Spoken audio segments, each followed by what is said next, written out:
આ એક એવી વાર્તા છે જે મારા અને મોહન વચ્ચેની છે. આ વાર્તા થોડી અલગ છે. તેમાં એવું બધું જ છે જે દિલને સ્પર્શી જાય. ગળું સાફ કરવાનો અવાજ પણ હકીકતમાં આ કંઈક બીજું જ છે. ચાલો શરૂઆતથી કહું. વાત તે દિવસની છે જ્યારે મોહન પહેલીવાર આવ્યો હતો.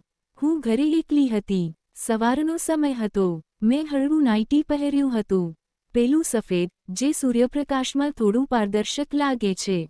બહારથી અવાજ આવ્યો, મેડમજી, હું મોહન છું. ગળું સાફ કરવાનો અવાજ, ગામથી આવ્યો છું કામ માટે. મેં દરવાજો ખોલ્યો. તે ઊભો હતો, માથું નીચું રાખીને, પણ એક ક્ષણ માટે આંખો ઊંચી કરીને તેણે મને જોયું. મેં કહ્યું, અંદર આવ, બેસ. તે અંદર આવ્યો, હું સોફા પર બેઠી અને તે જમીન પર. મેં પૂછ્યું, તને શું શું કામ આવડે છે? તે બોલ્યો, મેડમ, બધું જ આવડે છે. રસોઈ, સફાઈ, ગાડી ધોવી, બાગકામમાં હું મજબૂત છું. કોઈ ભારે કામ હોય તો તે પણ. તેના અવાજમાં એ દેશી લહેકો હતો જે મને ગમ્યો. મેં વિચાર્યું કે આ ઠીક રહેશે. મેં કહ્યું, ઠીક છે, આજથી શરૂ કર. પણ યાદ રાખજે, ઘરના નિયમો કડક છે. તે હસ્યો, જી મેડમ, તમારી દરેક વાત માનીશ. તેની મુસ્કાનમાં કંઈક એવું હતું જાણે તે કહી રહ્યો હોય કે તે ફક્ત કામ જ નહીં, બીજું પણ ઘણું કરી શકે છે. પણ મેં તેને અવગણ્યું. તે દિવસથી મોહન ઘરમાં રહેવા લાગ્યો. સવારે ઉઠીને ચા બનાવે. હું બેડરૂમમાંથી બહાર આવું ત્યારે તે કિચનમાં હોય. ક્યારેક હું યોગા કરતી, તે કચરો વાળતા મારી પાસેથી પસાર થતો. ગળું સાફ કરવાનો અવાજ. એકવાર હું યોગા કરી રહી હતી, કમર પાછળ નમાવી રહી હતી ત્યારે તે પાણીનો ગ્લાસ લઈને આવ્યો. તેની નજર મારી કમર પર અટકી ગઈ. મેં જોયું પણ કંઈ ન કહ્યું. મેં વિચાર્યું કે ગામડાનો છોકરો છે, કદાચ આદત નથી. પણ તે થોડો શરમાઈને કામે લાગી જતો. સાંજે હું ટીવી જોતી અને તે ડિનર બનાવતો. હું કહેતી, મોહન, આજે કંઈક સ્પેશિયલ બનાવ. તે બોલતો, મેડમ, શું બનાવું? જે તમે કહો તે ગરમાગરમ પીરસીશ.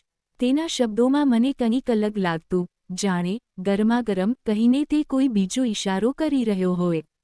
હું હસી પડતી, બસ દાળ રોટલી બનાવી દે.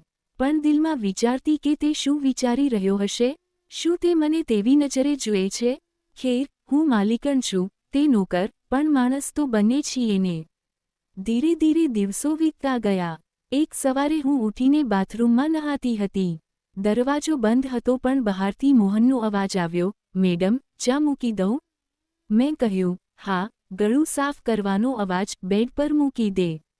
નહાઈને બહાર નીકળી, ટુવાલ વીંટાળેલો હતો અને જોયું તો તે રૂમમાં હતો, ચા મૂકી રહ્યો હતો. હું ચોંકી ગઈ, તું અહીં શું કરે છે? તે બોલ્યો, મેડમ, તમે કહ્યું હતું ને? તેની આંખો મારા ટુવાલ પર હતી, જાણે તે વિચારી રહ્યો હોય કે ટુવાલની અંદર શું છે. મેં કહ્યું, બહાર જા. તે ચાલ્યો ગયો પણ હું વિચારતી રહી કે શું આ ઈરાદાપૂર્વક હતું કે સંયોગ? સાંજે મેં તેને બોલાવ્યો, મોહન, સાંભળ, ઘરમાં પ્રાઇવસીનું ધ્યાન રાખજે. તે બોલ્યો, મેડમ, માફ કરજો, હું તો બસ તમારી સેવામાં લાગ્યો છું. તમે કહો તો બધું સંભાળી લઉં. ફરી એ જ વાત. મેં વિચાર્યું કે કદાચ ગામડાના છોકરાઓ આવા જ હોય, પણ થોડું અલગ લાગ્યું, જાણે કોઈ રમત ચાલી રહી હોય. હવે ઘરમાં કામ વધી ગયા હતા. મેં એક નવો પ્રોજેક્ટ શરૂ કર્યો હતો, ઘરેથી જ કામ કરતી. મોહન મારા માટે ચા કોફી લાવતો, ક્યારેક ફાઇલ્સ પકડાવતો. એક દિવસ હું કમ્પ્યુટર પર બેઠી હતી, પીઠ દુખતી હતી. મેં કહ્યું, મોહન, જરા કોફી બનાવી દે. તે આવ્યો, કોફી મૂકી અને બોલ્યો, મેડમ, તમે થાકેલા લાગો છો, હું દબાવી દઉં? હું ચોંકી ગઈ, શું? તે બોલ્યો, પીઠ દબાવી દઉં? ગામમાં બધા દબાવે, થાક ઉતારવા માટે. તેનો મતલબ સ્પષ્ટ હતો, પણ મેં કહ્યું, ના, બસ કોફી પી લઈશ. તે હસીને જતો રહ્યો. હું વિચારતી રહી કે તે શું ઈચ્છે છે? શું તે મને સ્પર્શવા માંગે છે? પણ મેં મારી જાતને રોકી, તે નોકર છે, હું માલિકણ.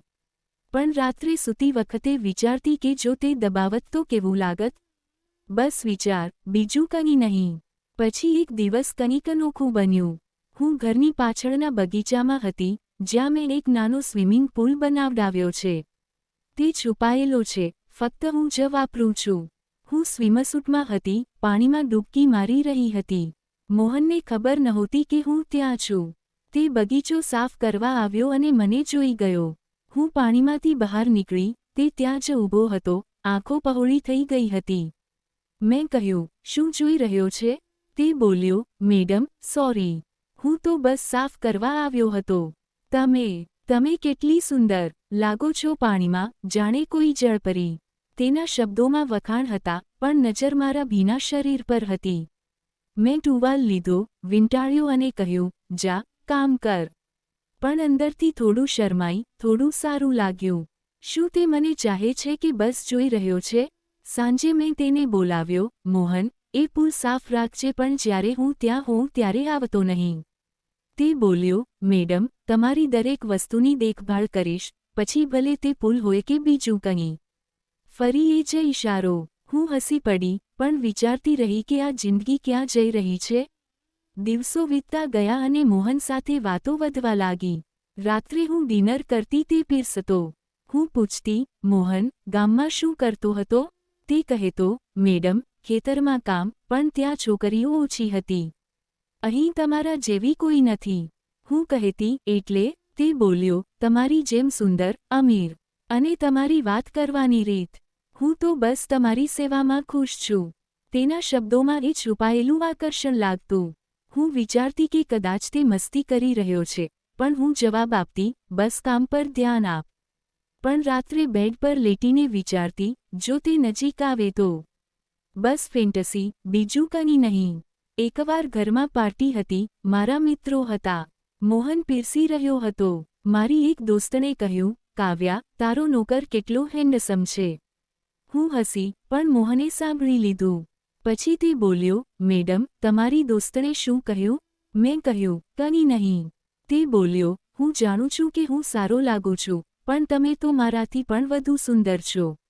જો તમે કહો તો હું તમારી દરેક પાર્ટીમાં સ્પેશિયલ સર્વિસ આપું. ફરી, સ્પેશિયલ સર્વિસ. મેં કહ્યું, બસ નોર્મલ કામ કર.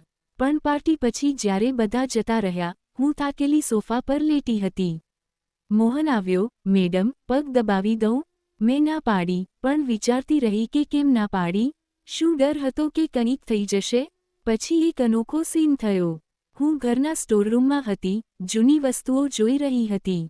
મોહનને મદદ માટે બોલાવ્યો. તે આવ્યો, અમે સાથે બોક્સ ઉઠાવતા હતા. એક બોક્સ પડ્યું, તેમાં જૂની ચોપડીઓ હતી. એક ચોપડી ખુલી, તેમાં કેટલીક રોમેન્ટિક વાર્તાઓ હતી. મોહને ઉઠાવીને વાંચ્યું, મેડમ, આ શું છે? આમાં તો પ્રેમની વાતો છે. મેં કહ્યું, જૂની છે. તે બોલ્યો, મેડમ, શું તમે પણ આવી વાર્તાઓ વાંચો છો જેમાં અમીર અને ગરીબનો પ્રેમ હોય? તેના શબ્દોમાં ઇશારો હતો, જાણે આપણી વાર્તા. મેં કહ્યું, ના, બસ મૂકી દે. પણ અમે બંને બોક્સ સાફ કરતા રહ્યા, નજીક. તેનો શ્વાસ મારા ખભા પર લાગતો હતો. મેં અનુભવ્યું. શું તે જાણી જોઈને નજીક આવી રહ્યો હતો? હું પાછળ હટી ગઈ, પણ દિલ ધબક્યું. ધીરે ધીરે મોહન મારા રૂટીનનો હિસ્સો બની ગયો.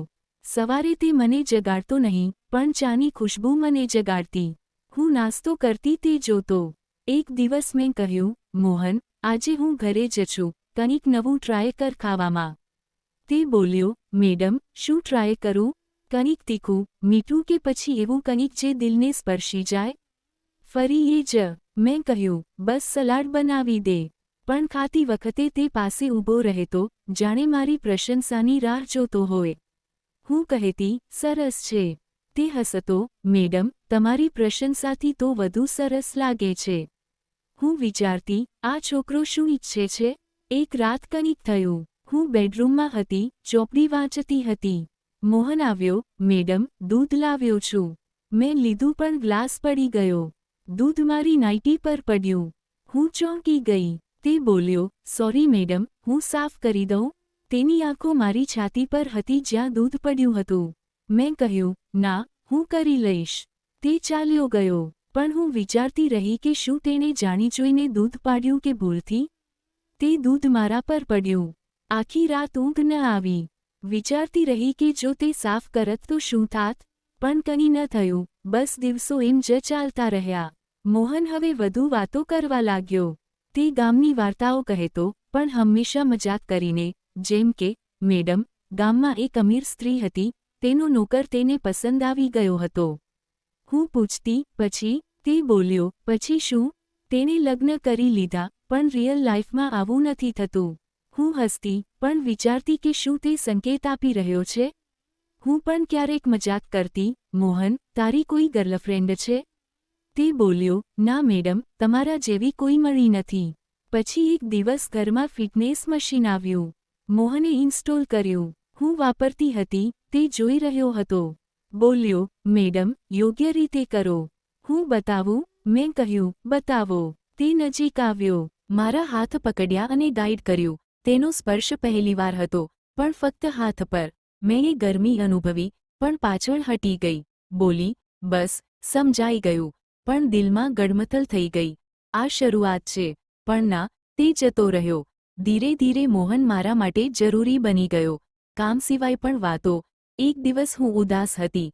પતિ સાથે ફોન પર ઝઘડો થયો હતો. મોહન આવ્યો. મેડમ, શું થયું?